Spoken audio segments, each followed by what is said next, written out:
Peri Peri is a classic hot sauce. Look at this peri peri. Have a flavor, depth and character. It's beautiful. African bird's eye chilies, shallots, vinegar, lemon, rosemary bring an amazing combination to be this beautiful Portuguese sauce. I hope you're ready for this fiery kick. Welcome to RK's home cooking once again. Let's start to make peri peri sauce.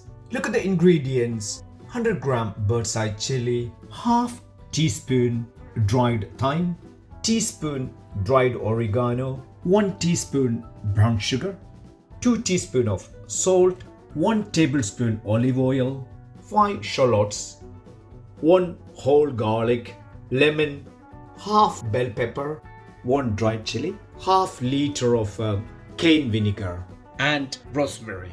Let's crack on peri peri sauce. Heavy pan and chili is all washed nicely. Take the stalk out. We don't need the chili stalk. These chilies are really spicy chili, the bird's eye chili. And also similar one you can get Thai chili also. But the taste is different. Bird's eye chili is a little bit more sharper taste and Thai chili is more fiery. The 100-gram chilies are in a pan. Next is half liter vinegar. Go all in. Put the hob and start to fire. Lid and medium heat is better, not too hot. So the reason chili start to cook first, because chili take time to cook. Because the seed in there, that seed is take a little bit longer than normal cooking ratio. That's the reason chili start to cook in a vinegar first. When the chilies are cooking, I prepare the next step. So I have to peel the shallots and garlic.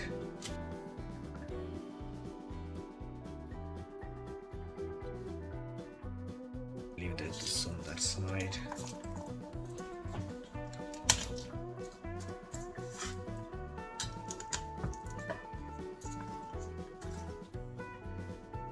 Garlic are done, and the next is shallots.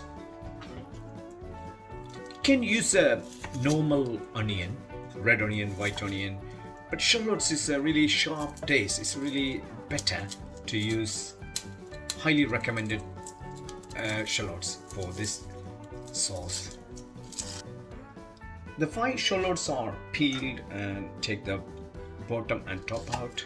Just cut it half so my poor blender doesn't get too much stress and hard work. Shallot all in, keep it on the side. So garlic is ready. Next is the bell pepper, take it at the side.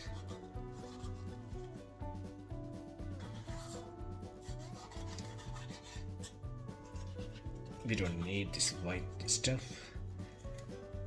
And the inside, always avoid.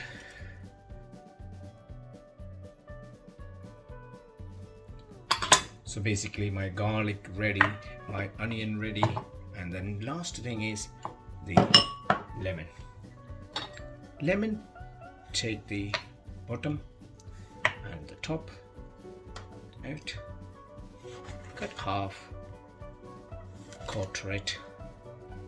Make sure no seed, so the seed we don't need. Seed is bit bittery, and also anything inside the seed connected that net is out. The lemon giving a beautiful citrusy taste. Include the skin. Skin won't make any difference. They're beautiful. When they're going to the vinegar, they cook together.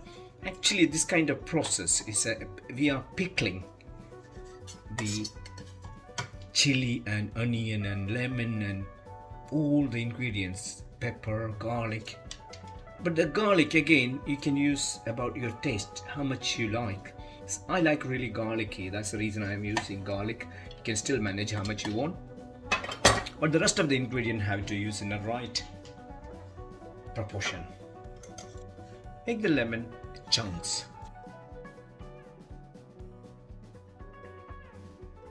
So all the ingredients done. Let's look what's happening the chilies. Wow, they're nicely cooked. You can see, and very soft. Cooking in a vinegar is a different type of process actually. Garlic in. If it's a big one, cut it half. Small one can go directly in. All the garlic in. Next is shallots. All in. And lemon. And leave the pepper for a little bit later, because we need to see the pepper cook less time to cook. That's the reason I keep the bell pepper on the side. History of the peri peri is a controversial one. It is believed that was created by Portuguese explorer in Mozambique on 15th century. About that time, that's they say. Believe the history there. And the next is I have to do a little bit fire up, and you do the rosemary. We don't need the stem, it's like a woody part. So use rosemary, giving a really incredible flavor. So lots of Mediterranean and Portuguese, Spanish and Italian, they use lots of rosemary for their cooking. All rosemary in, just look at that.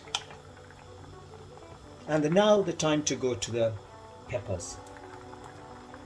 The pepper giving the vibrant taste. So you're adding more pepper, you can take the bell pepper, you can take the hot away, because they're giving a sweet taste. That's the reason adding the pepper.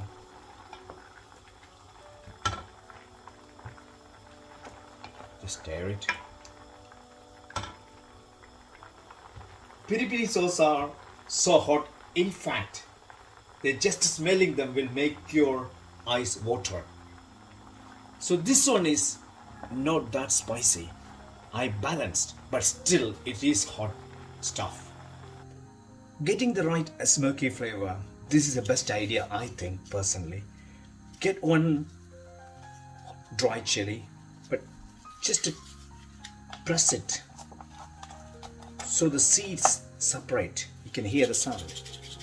So we don't need the seed, and pinch it the bottom and take it out all the seed. See, the seed is come out. It's now seedless piece of chili, dry chili. So we don't need the seed. I get rid of it. I pinch the chili 3 pieces and skewer. So homemade smoky flavor. That's what I do. It's very small amount, so that's make it really a nice smoke. Anyway, smoky taste. Let's hope. Then just burn it.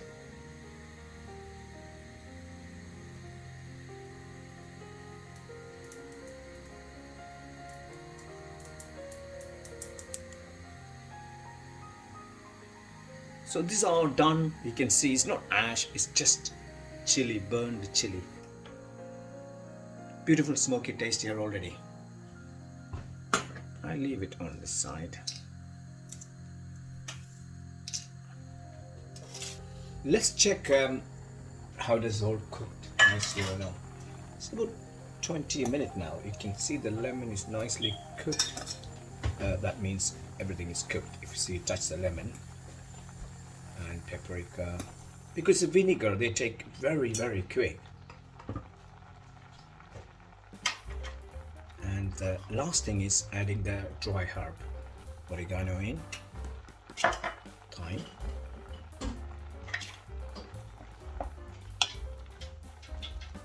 put the fire up and bring it back. All the cooking process is finished. Just look at this. And before I turning off the hob, add that chili, like 3 chili, 3 pieces of burnt chili. And I can feel the heat now because the smell is amazing. Turn off the lid. Finally, I'm ready to blist my sauce. So these are still really hot. So the ingredients go into the small jar. And next is sugar. Sugar actually giving the balance, the sweet taste, giving something different. When this is a piri-piri sauce, giving a beautiful balance. And the last ingredient is olive oil. I'm not going to use right now. I just move it on the side.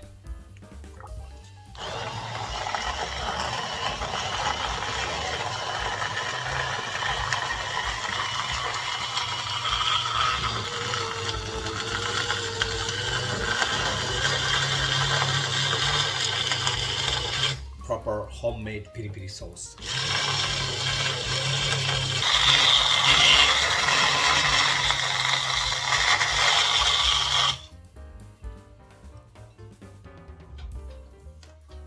The last thing is olive oil to go in there.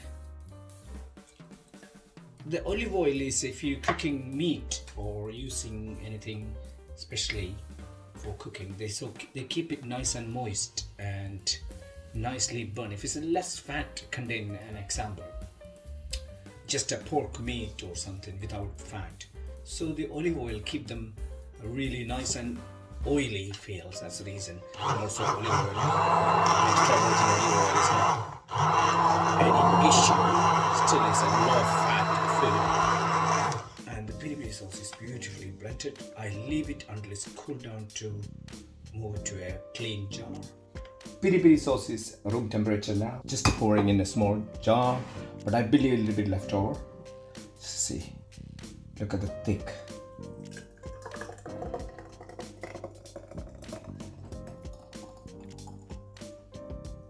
Oh, it's filled. Oh.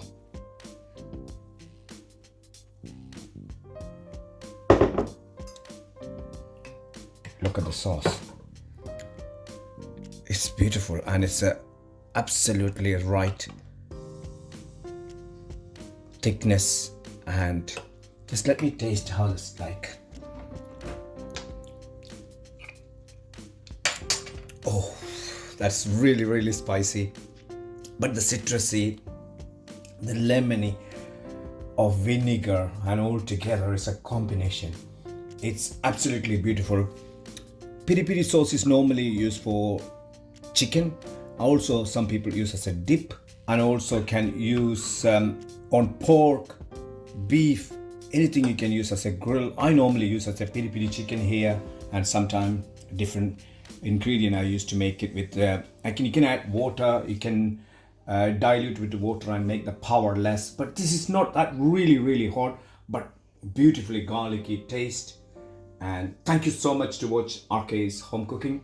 If you enjoyed this video, please don't forget to subscribe, comment and press the bell icon.